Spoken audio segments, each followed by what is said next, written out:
CRC 89.1 Radio y Cadena Radial Costarricense no se hacen responsables por las opiniones emitidas en este programa.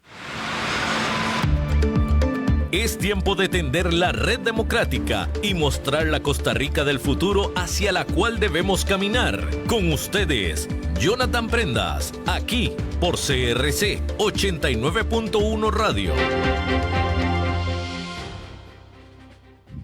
Saludos, ¿qué tal? Muy buenos días tengan todos ustedes. Feliz jueves 10 de agosto, que todas sus gestiones gocen del éxito y la plenitud que ustedes están proyectando y programando. Hay que trabajar con gran eficiencia para poder tener resultados adecuados e idóneos.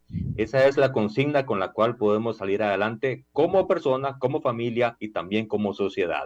El día de hoy en Red Democrática, como siempre, estamos transmitiendo en la 89.1 FM para todo Costa Rica y por supuesto de forma simultánea en las redes sociales, @CRC 89.1 Radio, @Red Democrática, @Jonathan Prendas, @Francisco Prendas. Todas esos canales de comunicación listos y prestos a retransmitir de forma simultánea la señal del programa del día de hoy. Y una vez finalizado, va a estar colocado en el canal de YouTube de Red Democrática, también el canal de Spotify, para que lo puedan consumir de una manera más aleatoria y lo puedan compartir a quien ustedes juzguen correspondientes, porque recuerden que si todos sumamos conocimiento, todos fortalecemos acción.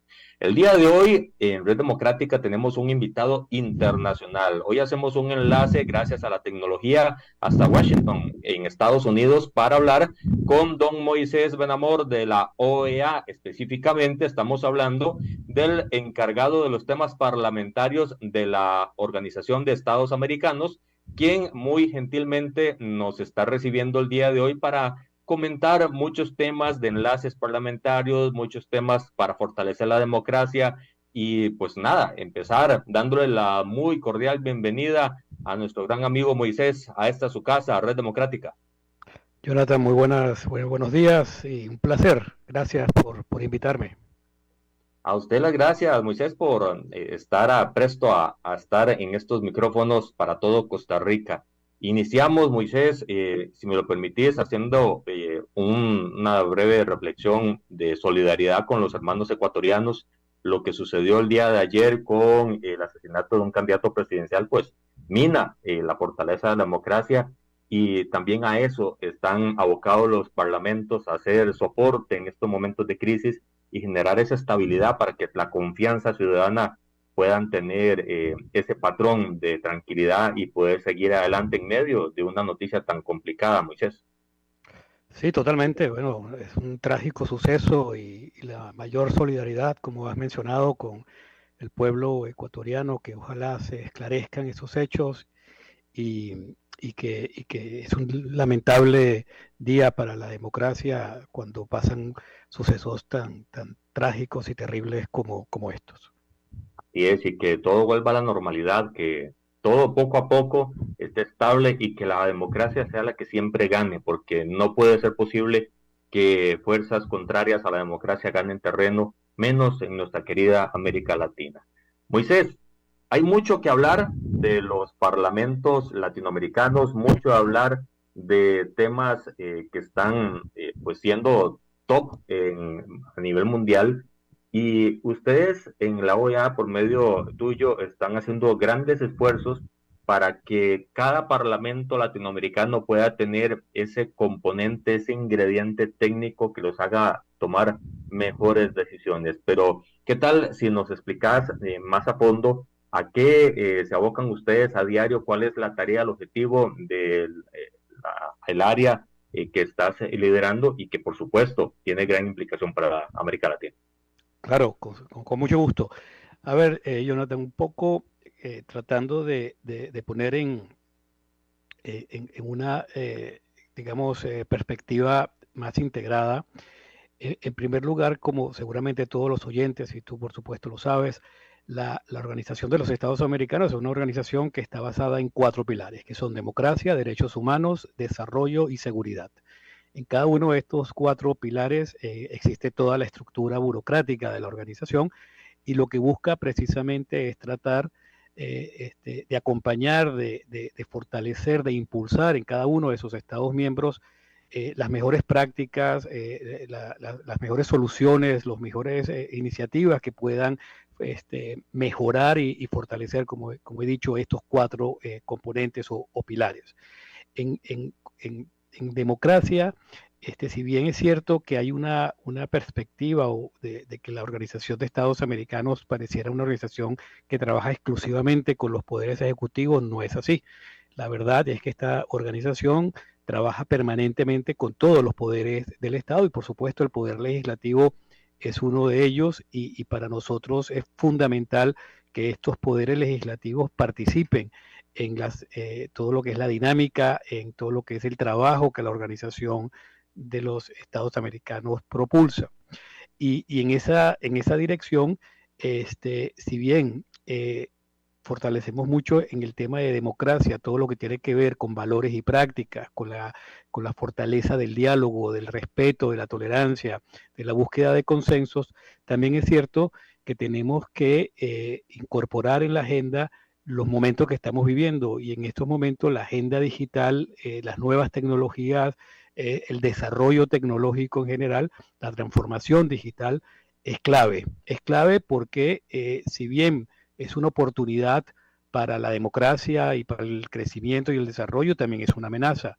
Y es porque es una amenaza cuando no estamos preparados para entenderla, para digerirla, para de alguna manera reaccionar a los desafíos y a los retos que nos presenta. Y es en esa dirección que desde el área en el que yo trabajo, que estoy a cargo de la unidad para el fortalecimiento de las instituciones representativas. Esto es una unidad que forma parte de la Secretaría para el Fortalecimiento de la Democracia de la OEA.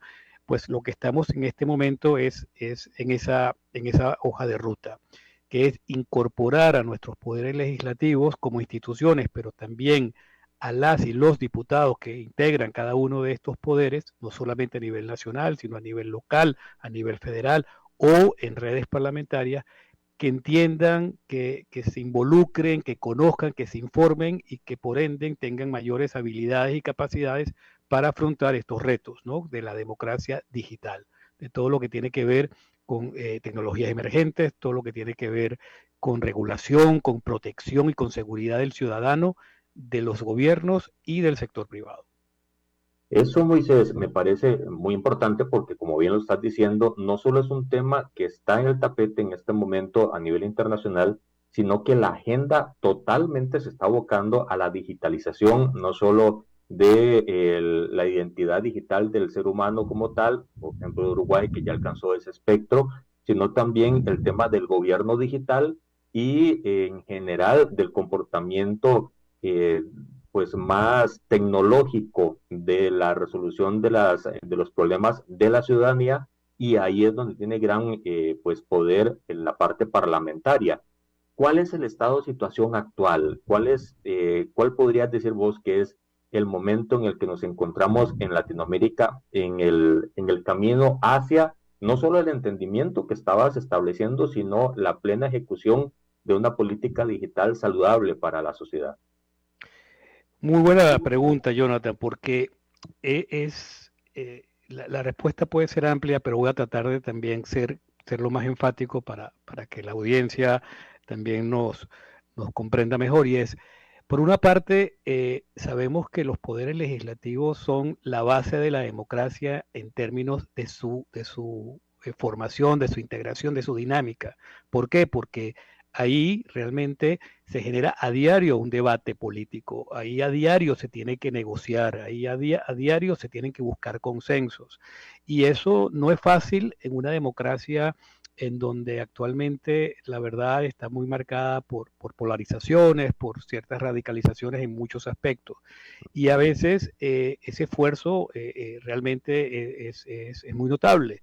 En términos particularmente de lo que tiene que ver con en qué momento estamos viviendo desde los poderes legislativos toda la transformación digital, yo me quiero trasladar un poco desde el año 2000, ¿verdad? Cuando inició este siglo y en donde en ese momento había muchas expectativas sobre lo que iba a implicar los cambios en la tecnología, ¿no? Como la estábamos conociendo en ese momento. Y allí costó mucho, lamentablemente, que desde los poderes legislativos se entendiera la necesidad de adecuarse a ese proceso. ¿Por qué? Porque, bueno, a veces hay resistencias, hay momentos en donde se hace más difícil buscar ese consenso. Por otra parte, los ejecutivos, obviamente, por ser una sola línea partidaria, tienen más facilidad de lograr esos acuerdos para generar políticas públicas que vayan dirigidas a esa agenda. Y así pasamos en su momento de gobierno electrónico, si probablemente te recuerdas, que era como Claro. el momento que vivíamos, teníamos que pasar a lo electrónico, porque éramos prácticamente todo se hacía en condiciones manuales, había muy pocas computadoras, había muy poco servicio computarizado al principio de este siglo en nuestras instituciones públicas. Entonces se habló de gobierno electrónico, de parlamento electrónico, de justicia electrónica, etcétera. Después, bueno, ahí se hizo avances, o sea, sí se logró de alguna manera tener más capacidad tecnológica en las instituciones públicas y particularmente en los parlamentos, y poco a poco empezaron, digamos, a sumarse otros elementos en la agenda como la transparencia, la integridad, la lucha ante la corrupción, etcétera, y pasamos a otra línea de trabajo que era el Parlamento abierto o gobierno abierto, que esto nació aproximadamente entre 2009 al 2011 bajo la administración aquí en Estados Unidos del presidente Obama y conjuntamente con Brasil y algunos países europeos se creó esta red de gobierno abierto que poco a poco fue creciendo a nivel mundial y que aproximadamente en el 2015-2016 se generó como componente el Parlamento abierto.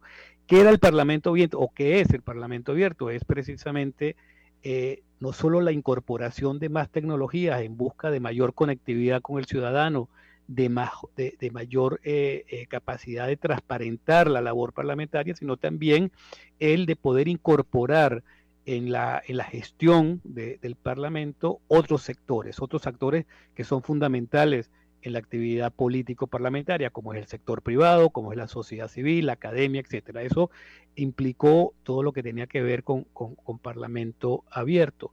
Y ahora, actualmente, ya vivimos más esta ola de lo digital y ya nos acercamos también a una tendencia que es el Parlamento del futuro, que también es una iniciativa que surgió en Finlandia y que ha ido creciendo, y donde ustedes también en Costa Rica están trabajando en esa dirección, pero que lo importante de todo esto, para responder tu pregunta, es que hay por lo pronto, se incorporó en la agenda el tema de entender que las tecnologías emergentes, que la tecnología en general, que las redes sociales, que la comunicación tiene que ser cada vez más digital, tenemos que conectarnos de manera más asertiva con el ciudadano, tenemos que recuperar confianza, tenemos que crear espacios de coordinación y de cooperación con otros sectores, y yo te diría que mi respuesta es que por lo menos sí hay la voluntad en cada uno de los parlamentos de eso.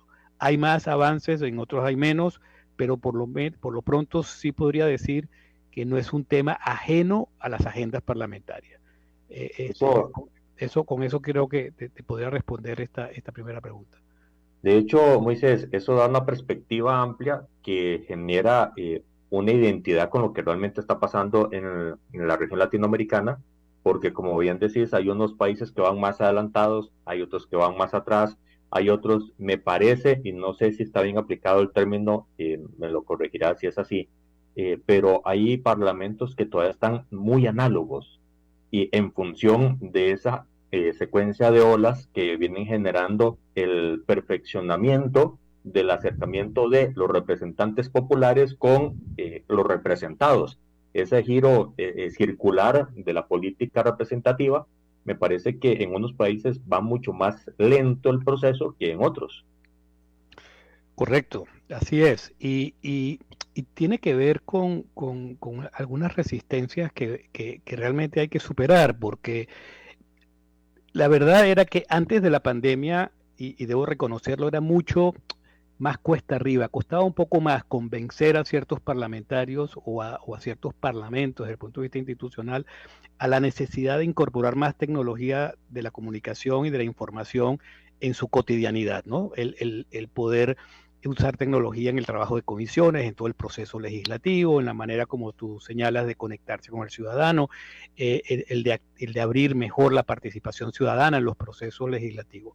Pero la pandemia, que realmente, bueno, nos trajo terribles perjuicios y problemas, también nos trajo por lo menos la conciencia de que sí hay que trabajar con tecnología, de que las tecnologías hoy por hoy no es un lujo, no es simplemente un privilegio, tiene que ser, es una necesidad, tiene que ser parte del presupuesto de cualquier institución pública, tiene que ser parte del proceso de formación de los distintos niveles que integran estas instituciones.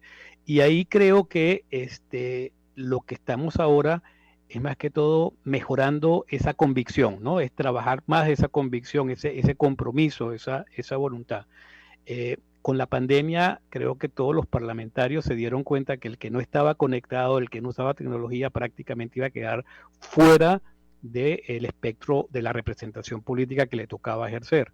Y muchas veces, en algunos países, los ejecutivos aprovecharon ese momento para, de alguna manera, aislar al poder legislativo de decisiones que eran fundamentales, que se hubiesen podido tomar con la anuencia, con la participación, con la colaboración, con la coordinación del poder legislativo. En otros, precisamente, sí se logró esas alianzas, esos trabajos conjuntos, y eso lo demostró. Yo creo que ya hay muchas encuestas y hay muchas lecturas de percepción ciudadana sobre ese fenómeno.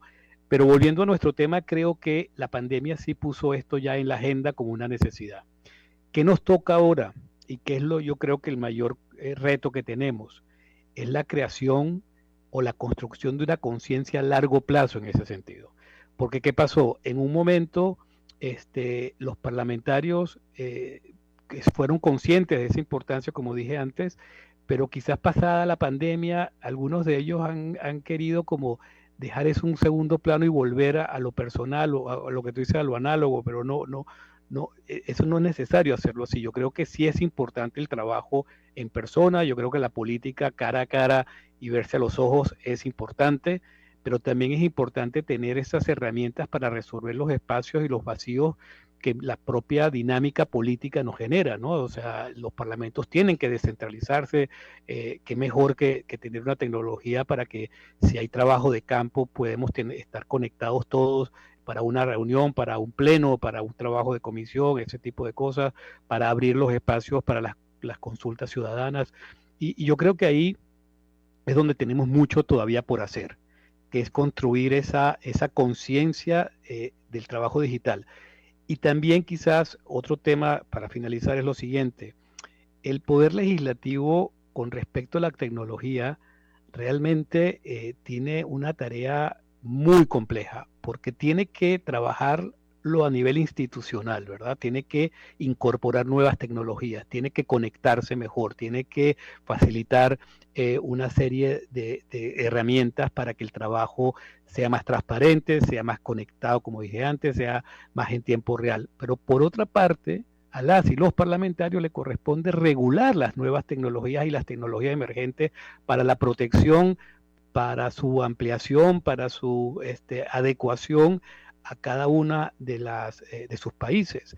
Entonces, es mucha la información que con la que deben de contar. Deben tener muchísimas habilidades para trabajar todo esto a nivel institucional y a nivel personal, pero también para ser garantes de que esa tecnología trabaje en pro de la democracia, en pro de los derechos humanos, en pro de la inclusión, etcétera. Entonces, es muchos temas que hay que abordarlos, pero hay que abordarlos con mucho compromiso y como dije antes, con una agenda de largo plazo. Hay un tema importante en lo que estabas diciendo, Moisés, y es el punto de que por lo menos Costa Rica y otros países también en diferentes volúmenes, cada periodo legislativo cambia total o parcialmente sus congresistas y hay que volver a empezar la evangelización tecnológica, y por eso es tan importante institucionalizar el proceso para que simplemente las nuevas representaciones simplemente se monten en el espectro ya trabajado y podamos pues bajar la curva de aprendizaje, me parece. Así es, yo creo que eso es un tema que, bueno, corresponde, digamos, a cada Estado de Derecho de Sí, los países y su autodeterminación, pero es un tema bien importante porque en aquellos países donde no hay una reelección, es fundamental fortalecer las bases de todo lo que es el funcionariado, el cuerpo de asesores, las unidades técnicas que le permitan prestar servicios permanentemente y así el proceso de incorporación de los nuevos sea más sencillo y sea más efectivo.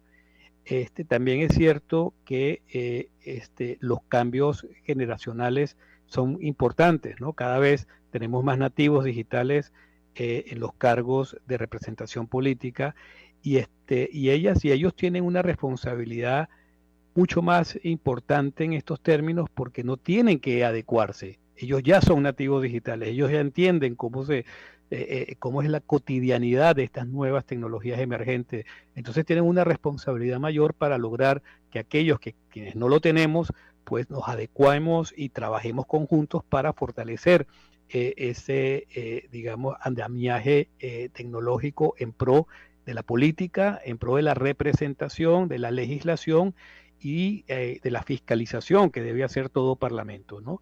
En términos de sus funciones fundamentales. Cuando nosotros estamos trabajando justo la agenda digital, tocamos mucho este tema y es un componente que es crucial, que son dos. Primero, el que cada uno de los congresos tiene que entender e incorporar presupuesto para la agenda digital. Es decir, o sea, no solamente es hablarlo, es decirlo, es comprometerlo con una resolución, sino que hace falta recursos porque las tecnologías cambian a diario, a minuto, y eso implica que la institución tiene que estar preparada para los procesos de esa transformación y de esas adecuaciones. Entonces, la parte presupuestaria es clave. Y por otra parte, es el fortalecer el conocimiento permanente de todos los niveles que integran un parlamento, desde el funcionario, el asesor, el parlamentario, la junta directiva, los partidos políticos, etcétera. O sea, tienen que ser muy activos y muy creativos en la manera de construir un ecosistema político parlamentario que responda a la era digital. Sin, por supuesto, abandonar, porque en Latinoamérica tenemos que estar conscientes de que tenemos una brecha digital importante. Entonces, bastante. hay que trabajar lo digital, pero hay que trabajar también lo no digital, porque hay que trabajar en la inclusión, en la alfabetización y en la universalización de todos aquellos ciudadanos que todavía al día de hoy no cuentan con capacidades o con habilidades o mucho menos con acceso básico a las nuevas tecnologías. Moisés, hace unos minutos comentabas el tema de la siguiente ola del proceso tecnológico en la política, o por lo menos en la parte parlamentaria, naciendo en Finlandia. ¿Puedes explicar un poco en qué consiste esa nueva ola y cuáles serían los retos a los cuales nos estaríamos enfrentando? Sí, por supuesto. Eso está basado en una iniciativa llamada el Parlamento del Futuro, que es un modelo estratégico extremadamente importante porque lo que implica no es solamente hablar de tecnología per se, habla de transformación, habla de entender la importancia del Parlamento como una institución clave de la democracia, como un garante de la democracia y que para ello pues tiene que buscar permanentemente iniciativas creativas, innovadoras, que busquen ese resultado de la mejor manera posible y sobre todo fortaleciendo valores y prácticas como transparencia, como integridad, como ética y especialmente participación, ¿no? O sea, la co-creación con los demás estamentos del Estado. Eso permite que se creen comisiones al interior de los parlamentos para de alguna manera diseñar esa estructura, ¿no? Cómo se miran ellos hacia el futuro, cómo quieren ser en el futuro en términos no solamente institucionales, sino orgánicos, sino y también desde el punto de vista político parlamentario. ya ha surgido esta iniciativa. Hay encuentros mundiales. Casualmente, este año, el encuentro del Parlamento del Futuro por primera vez va a ser en nuestro continente, en el continente americano. Lo va a organizar, o lo está organizando, porque es un trabajo arduo, el Congreso del Uruguay. Va a ser en octubre, si no me equivoco, no tengo ahorita precisión de la fecha, pero va a haber esta reunión de ámbito mundial, donde países de distintas latitudes van a poder hablar de estos retos, de estos desafíos.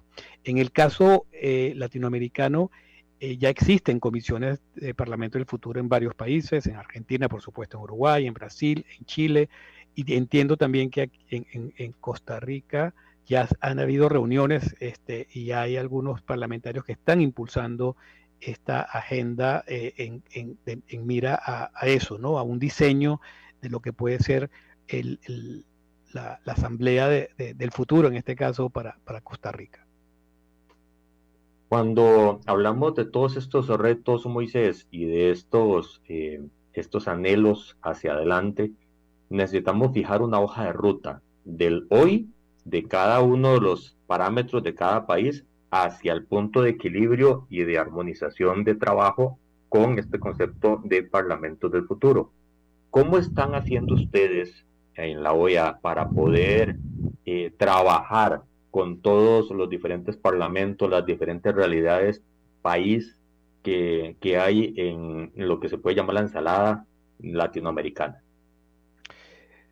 A ver, sí, nosotros lo que queremos es, y aquí no quisiera extenderme mucho, pero para darles una visión lo más amplia, uno de los aspectos más importantes del trabajar desde la OEA con los poderes legislativos tiene que ver con lo que comentaba al inicio, y es que, por una parte, la organización trabaja con los tres poderes, y particularmente con el Poder Ejecutivo, en el diseño de políticas públicas, de fortalecer capacidades o de incorporar una agenda en pro del desarrollo, como dije antes, o de la seguridad, o de la democracia, o de los derechos humanos.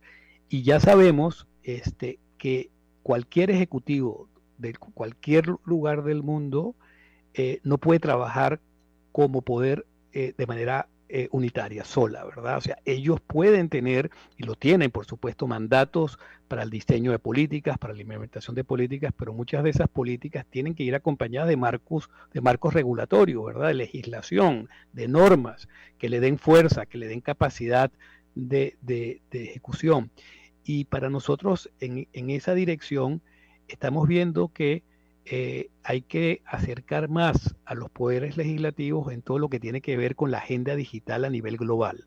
Organismos como Naciones Unidas, la Unión Europea, el Fondo Monetario, el Banco Mundial, etcétera, muchas de las agencias multilaterales tienen una agenda de trabajo en términos de fortalecer la agenda digital en los principios que hemos conversado, ¿verdad? En mayor inclusión, en mayor alfabetización, en mayor universalización, en acotar la brecha, en dar mayores habilidades y capacidades a los ciudadanos, y sobre todo en preservar su seguridad. Sabemos que el ciberespacio es un lugar muy complejo, en donde a diario suceden millones de delitos cibernéticos, que afectan principalmente al ciudadano, ¿verdad? Que es sujeto de cualquier tipo de delito, desde lo más, digamos, dramático, como puede ser la pornografía infantil, el tráfico humano, hasta pues robos de identidades, etcétera, ¿no? Hay lamentablemente hay una diversidad de delitos informáticos en el ciberespacio que nos pueden afectar a todos a diario. Entonces, en ese sentido, creemos que es sumamente importante construir más puentes para que precisamente el Poder Legislativo se acerque a esas políticas y trabajen desde el inicio en ayudar en marcos normativos, en regulaciones, etcétera. Entonces, creemos, ¿cómo lo estamos haciendo ahora? Estamos impulsando una iniciativa que, como seguramente todos, también la audiencia conoce, es un término que siempre escuchamos a nivel político parlamentario, que son las bancadas, ¿verdad? Son los grupos parlamentarios que se crean o por partidos políticos o por algún valor en común, ¿no? Se puede hacer una bancada medioambiental o una bancada para promover la incorporación o el trabajo de mejores beneficios para poblaciones vulnerables, etcétera. Entonces, estamos buscando la forma de crear una bancada digital interamericana. ¿Qué significa esto? Es la construcción de un equipo de trabajo de parlamentarias y parlamentarios, de diputadas y diputados, asambleístas de los países miembros de la organización, que nos permita, en primer lugar, poner en perspectiva qué está pasando en cada uno de estos parlamentos de cara a su agenda política parlamentaria en materia digital, ¿no? Cómo se está tratando los temas que hoy por hoy son tan complejos como pasan desde la inteligencia artificial hasta el Internet de las cosas, la ciberseguridad, el sector fintech, el sector financiero, el bullying infantil, etcétera. Entonces, creando este grupo, lo que queremos es que funcione como funciona una bancada, ¿verdad? Que tenga audiencias públicas, que podamos invitar a las empresas de tecnología, tanto de ámbito local, de un país en particular, o ámbito global, para que nos hablen precisamente de cuáles son los retos y desafíos que se tienen para afrontar esto, ¿no? Para afrontar la incorporación de estas nuevas tecnologías, para garantizar su transparencia, su ética, etcétera. Y eso lo estamos haciendo porque hay que nivelar el conocimiento, por una parte, ¿no? Hay que nivelar un poco lo que está pasando a nivel de región, porque si bien es cierto, nosotros lo vamos a poder comparar en términos demográficos o en términos de cierta infraestructura tecnológica a Costa Rica con Canadá, pero sí podemos nivelar en qué estado están frente a cómo se comporta el Poder Ejecutivo para proteger a sus respectivos ciudadanos, por ejemplo, ¿no? Cómo están haciendo para garantizar normas o regulaciones que protejan la seguridad informática de las instituciones, del sector privado y de los ciudadanos. O, por ejemplo, cómo se están protegiendo de todo lo que tiene que ver con las aplicaciones que muchas veces no tienen una clara responsabilidad por parte del que presta el servicio y el que lo recibe, ¿verdad? Entre el usuario y el prestador del servicio. Entonces, ahí sí se puede hacer mucho. Se puede mucho en conocer cómo se han abordado los temas y esa práctica, adecuarla y mejorarla en clave nacional. Entonces, eso es una de las iniciativas que estamos impulsando. La otra es precisamente, por ejemplo, con respecto al tema del Parlamento del Futuro, es información, porque, como les comentaba hace un rato, no tenemos que pasar como fueran modas de Parlamento electrónico a Parlamento abierto, de Parlamento abierto ahora a agenda y ahora Parlamento del Futuro. Tenemos que entender lo que les decía al principio, una agenda de largo plazo. Tenemos que decir, bueno, ¿cómo queremos que los parlamentos actúen, operen y desarrollen sus actividades en el 2030, en el 2040, en el 2050? Y para eso lo clave es información. Entonces, con el tema del Parlamento del Futuro es precisamente eso. Lo que queremos también es incorporarlo como un elemento de estudio, de investigación, que le permita a cada parlamento, en el caso del sistema interamericano, entender cuáles son los beneficios, cuáles son las oportunidades y también cuáles son las amenazas de no hacerlo, ¿no? De no entrar en esta dinámica de crecimiento tecnológico y de desarrollo de infraestructuras. Moisés, hablando de estos parámetros, ¿cuál es la amenaza más palpable que has enfrentado en este proceso de sumar una bancada digital parlamentaria, que es el objetivo que se están planteando, viéndolo desde un punto de vista de las realidades tan ideológicamente dispares que hay en la región latinoamericana, y no solo ideológicas, sino socioeconómicas, sino culturales? ¿Cuáles son las amenazas que han tenido que ir superando en cada país, más allá de decirles cuál es la amenaza de no estar, sino en general del sistema que se está planteando, cuál es ese peligro que han estado viendo en el horizonte ustedes? Bueno, fíjate que no vemos tantas amenazas o peligros porque afortunadamente, como les he comentado a lo largo de esta conversación, la agenda digital busca, por lo general logra más consensos, ¿no? Busca más el hecho de que estemos de acuerdo en que hay que trabajarlo. También es cierto que las polarizaciones o la falta de diálogo político que hay en muchos de los congresos sí dificulta, básicamente es la construcción de planes de largo plazo, precisamente. Entonces la amenaza o el peligro está en eso, ¿no? En no lograr ese acuerdo, en no lograr una agenda mínima compartida. Entonces, ¿qué nosotros pensamos en donde podemos ahí tener una oportunidad frente a esta amenaza? Por ejemplo, una amenaza clarísima para cualquier partido político, independientemente de su ideología, del proyecto que impulsa, es el discurso de odio, la desinformación, las fake news, las noticias falsas, la inteligencia artificial aplicada para lo malo, ¿no? Para dañar, para perjudicar, no tener claras normas de acceso a la información, pero por otra parte también de respeto a la integridad, ¿no? y al pleno ejercicio de los derechos políticos. Entonces creo que allí siempre hay una oportunidad para lograr esos consensos, ¿no? Es importante porque yo creo que hoy por hoy ningún partido político puede decir públicamente que las tecnologías no son útiles, que las tecnologías no son necesarias, que las tecnologías solamente perjudican. Creo que todos entienden de que si bien en algunos casos hay que hacer un trabajo presencial importante y complementarlo con lo digital, en otros es lo contrario, hay que hacer un trabajo digital muy importante y complementarlo con lo presencial. Entonces, creo que eso sí nos está permitiendo mayores puntos de acuerdo, puntos de encuentro. Entonces, ahora por lo menos te podría decir que estamos sumando gente y sumando parlamentarios y parlamentarios de distintos proyectos, pero que están coincidiendo en esto.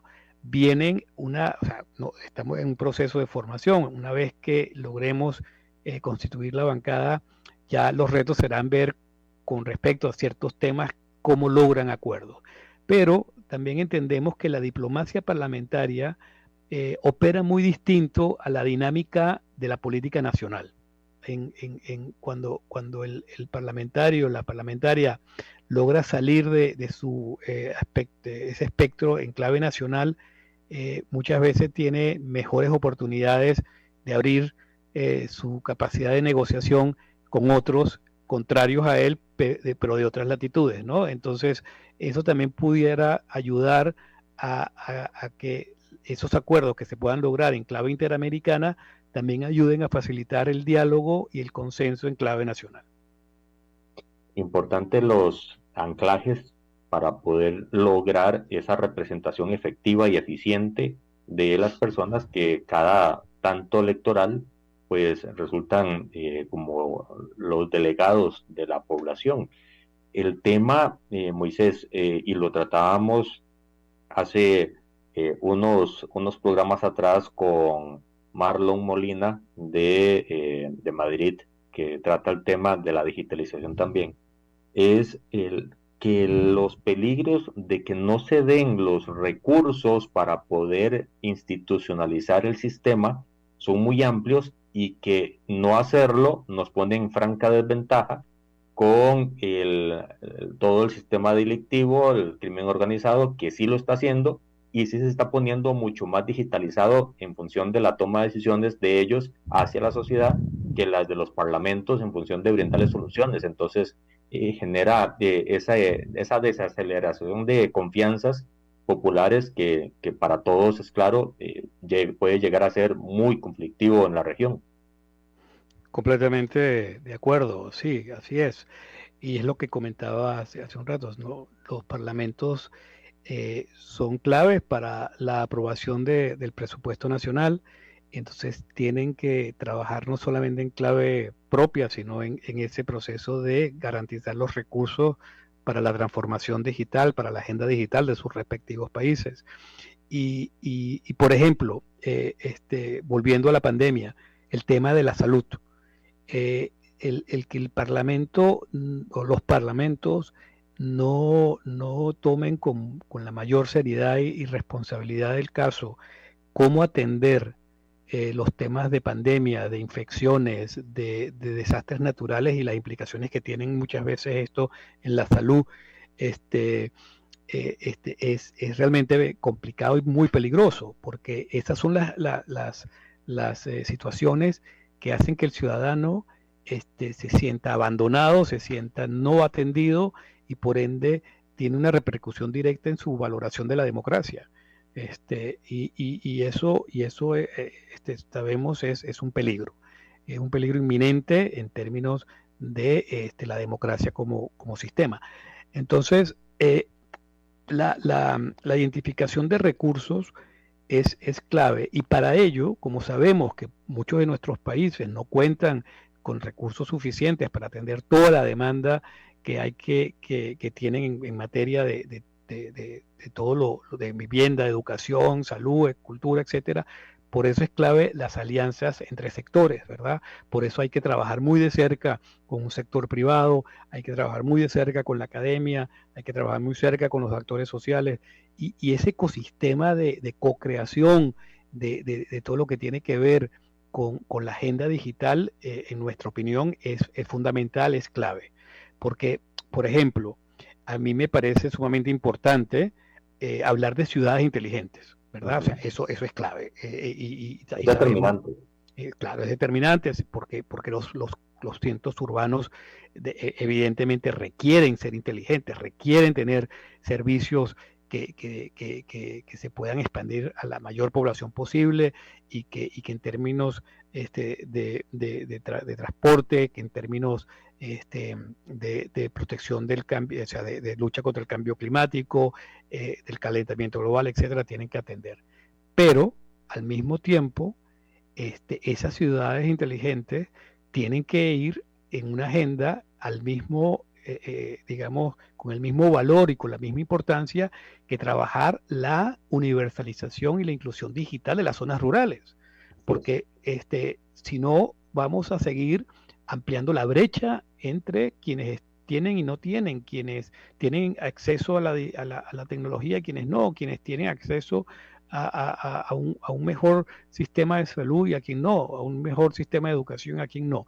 Entonces, los recursos tienen que ser clave, y la política y la negociación tiene que ser clave para que esos recursos precisamente se puedan entender con prioridades en todos los sectores, desde lo más alejado, desde lo más rural, hasta hablar de ciudades inteligentes en los centros urbanos, de mejorar infraestructuras digitales, en el Internet de las cosas y todos estos aspectos en donde hoy por hoy estamos viendo, sobre todo en continentes como el nuestro, donde es increíble, Jonathan, como probablemente tú me dirás si eso también sucede en Costa Rica, que en una cuadra de 20 kilómetros cuadrados tenemos una familia que tiene acceso a todas las tecnologías posibles con los mejores equipos, y donde tenemos otra familia a pocas casas sin un acceso a las tecnologías, sin acceso a internet, con precariedades. Esa brecha no hace bien para la convivencia, no hace bien para la democracia. Eso hay que trabajarlo con un proyecto muy inclusivo y de incorporación en términos de todos los estamentos del Estado. Con todo esto de la pandemia y con todos estos retos y realidades, Moisés, ¿está Latinoamérica parlamentariamente lista para enfrentar un episodio, no digamos igual, esperemos que no vuelva a pasar lo que pasó con la pandemia, pero sí el tema de la necesidad de generar un bienestar hacia la mayor cantidad de población posible en conectividad y en salud? ¿Están los parlamentos ya conscientes y listos para un evento grande en proporciones? Yo me temo que no, me temo que todavía no, me temo que probablemente estarían mejor habilitados para atender, porque ya habiendo vivido lo que vivimos, pues definitivamente hay un aprendizaje a nivel de conciencia, a nivel cultural, a nivel de hasta diría humano, por supuesto, pero sí no estamos percibiendo todo el compromiso político para justo ir en esa dirección, ¿no? Todavía hay mucho por hacer para que los parlamentos incorporen estos temas ya como incorporan el tema de qué sé yo qué, de presupuesto, como por ejemplo, ¿no? O el tema de la política para el crimen, para atender, por ejemplo, temas como lavado de dinero o el tema de la lucha contra la corrupción. Pues el tema de la agenda digital es transversal a cualquier comisión, ¿verdad? A cualquier comisión parlamentaria. O sea, no es porque existe una comisión, esa comisión únicamente va a garantizar el tema digital. No, este tema tiene que ser un tema en donde sumen todos y cada uno de las y los parlamentarios que integran un parlamento para poder afrontar especialmente ese tema, el tema de la salud. La salud digital ha avanzado muchísimo a nivel global. Uh-huh. Y eso también es importante. Por eso también estamos creando algo parecido, que es tanto la OMS como la Organización Panamericana de la Salud, las Naciones Unidas, la propia Organización de Estados Americanos, que es Secretaría Ejecutiva de la Cumbre de Presidentes, la Cumbre Iberoamericana, los bancos de inversión, como puede ser la CAF o el BID o el Banco Mundial, todos tienen una agenda digital en materia de salud. Porque una de las cosas que aprendimos es que hay que buscar la forma de optimizar procesos, momentos, recursos, y en donde no se puede justificar que quienes estén alejados de centros urbanos sean los perjudicados. Y la salud digital garantiza esto, ¿verdad? La nanotecnología, todo lo que tiene que ver con la obtención de datos. Y para ello es importante que los parlamentos entren en esta conciencia. Y en eso estamos. Todavía vemos que ahí hay mucho por hacer. Yo creo que todavía no hay, como para responderte, no estamos en condiciones para decir que pudiéramos afrontar un nuevo proceso, digamos, como el que vivimos con la pandemia y que podamos reaccionar probablemente vamos a algo mejor, pero podríamos hacerlo siempre mucho mejor de lo que hoy por hoy estamos preparados.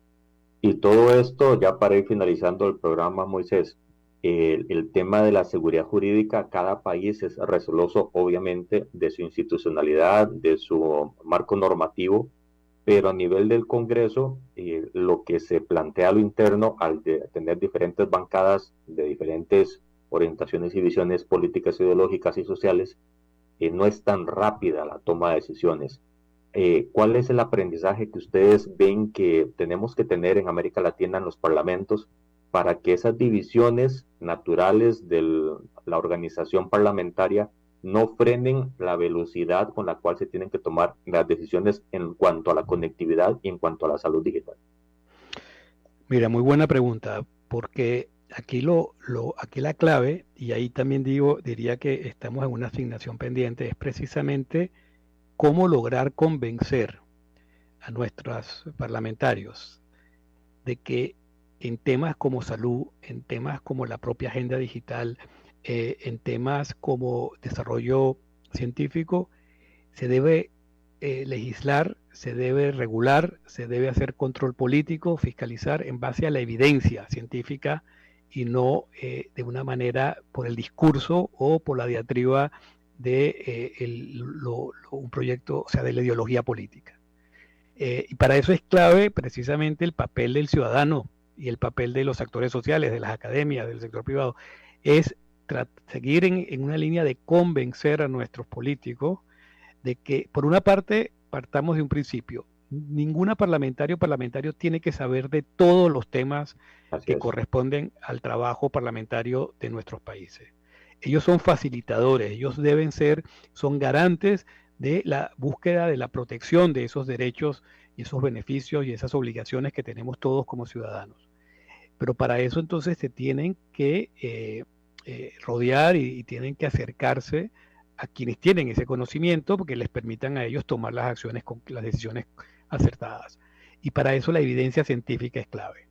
Entonces, una de lo que yo creo es fundamental y es parte de lo que vamos, está inmerso en todas las iniciativas que te he compartido, desde Parlamento del Futuro, desde la agenda de una bancada digital, el trabajo del Grupo Parlamentario en Salud Digital, es precisamente eso, en incorporar la convicción de que hay que trabajar en base a evidencia de datos. Científica, en datos, en información fidedigna, digamos, en hechos que se hayan podido contrarrestar desde el punto de vista científico. Y de ahí, ¿verdad?, poderlo adecuar, obviamente, a la cultura, a las condiciones sociopolíticas, socioeconómicas, etcétera. Pero estos temas no se pueden legislar desde un punto de vista estrictamente ideológico o de cualquier proyecto político, porque precisamente ahí cometemos errores que lo vamos a pagar en el futuro. Mientras que la evidencia científica, el conocimiento, la constatación es clave para poder tener una legislación que se vaya adecuando en el tiempo, porque bueno, todo esto cambia, ¿verdad? Como hemos dicho, esto es completamente, no es estático, es dinámico. Y en ese sentido, pues precisamente para eso la construcción de espacios científicos, de unidades o de tener equipos de trabajo o conexiones de alianzas con centros de investigación, con universidades, es fundamental. Moisés, muchísimas gracias por ser parte de la agenda temática de Red Democrática acá en Costa Rica. Con mucho gusto, Jonathan, un placer y la verdad he disfrutado muchísimo de la entrevista. Nosotros también hemos degustado mucho todo lo que se está haciendo, el futuro, cómo llegar ahí, porque la perspectiva de la OEA siempre va a ser de respeto y siempre va a tener un lugar primordial en el ajedrez político de la región, porque hay que dejarse ayudar y hay que dejarse coordinar y co-crear en este proceso de mejora de la vida, el bienestar de los habitantes del país. Muchísimas gracias, Moisés. Gracias a todos y un saludo muy afectuoso a la audiencia desde la Organización de los Estados Americanos. Y gracias a todos también los que han estado en sintonía en FM, en plataforma digital. En unos minutos ya va a estar el programa disponible en el canal de YouTube de Red Democrática. Mañana un nuevo tema, una nueva discusión, un nuevo entender de la sociedad. No se lo pierda de 10 a 11 de la mañana, de lunes a viernes, siempre en 89.1 FM para todo Costa Rica, Red Democrática. Hasta mañana, si Dios así lo permite. Esto ha sido todo por hoy en Red Democrática.